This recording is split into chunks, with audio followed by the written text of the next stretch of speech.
Hello everyone, I am Yash Patel and welcome to my channel Django World. So in today's video we are going to see this print function. Okay, we have already seen this while we were testing Thorny.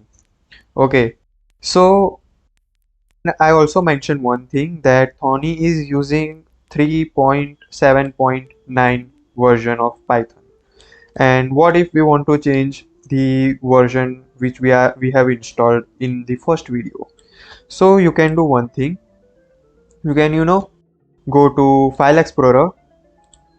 Okay, go to C drive, then users folder, and your username folder, it should be in your users folder, right? So you can go here and go to views, show, and please enable this option which says hidden items. Okay, so click here. Now you can see the folders which were hidden in very light icons. Okay, light colored icon. I will make it large for you.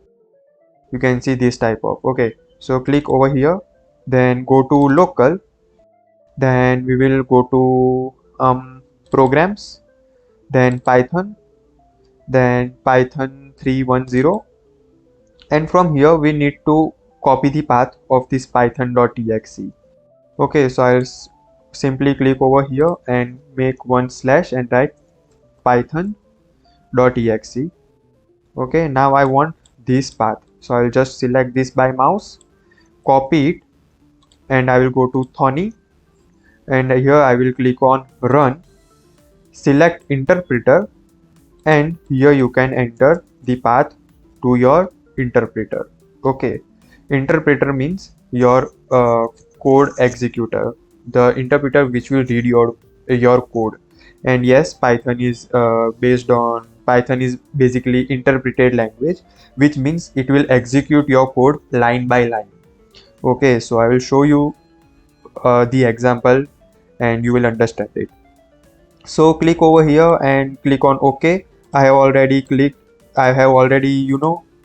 this, so I am not going to do. Okay, so you please make these changes, and if it is not working with your system, then also it is perfectly fine, but in 99% cases it should work. And yes, from this drop down, please select this alternate Python 3 interpreter or virtual environment. Okay, then only you will be able to add the path. So do this and please click on OK. Now I will just, for me, I am clicking on cancel. Okay, because I have already configured it. Now coming to this print function. So why do we use this print function? Of course, to print any string or any variable value. So here if I say print,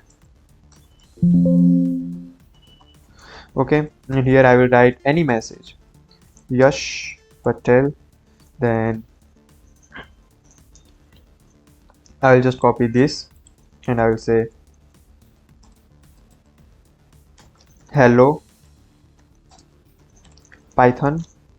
So any string you pass in these double quotes, it will be treated as string, and any message if you will type in between these double quotes or single quotes, it will print same as it is. Okay, so if I click over here, then it should give me Yash Patel and hello Python. Now you can also use print to see the variables value. So if I say a is equals to 10 and b is equals to 10, okay, I am passing same values. Okay, and if I remove this one print statement and let's say I want to see value of b. Okay, save this. Now Thorny is popular to see the process of running.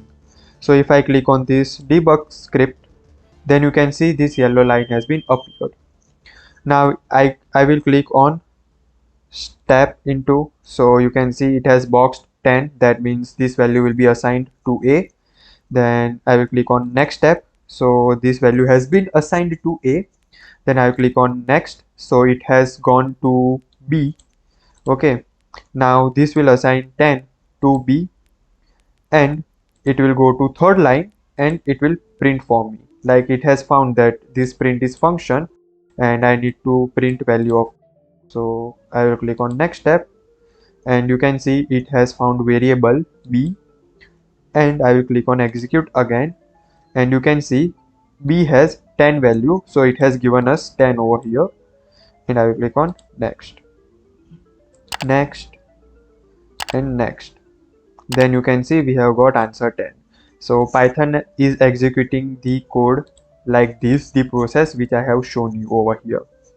Okay, so if I change the value for, let's say 5, save, and if I click on debug again and I perform this step again, then you can see,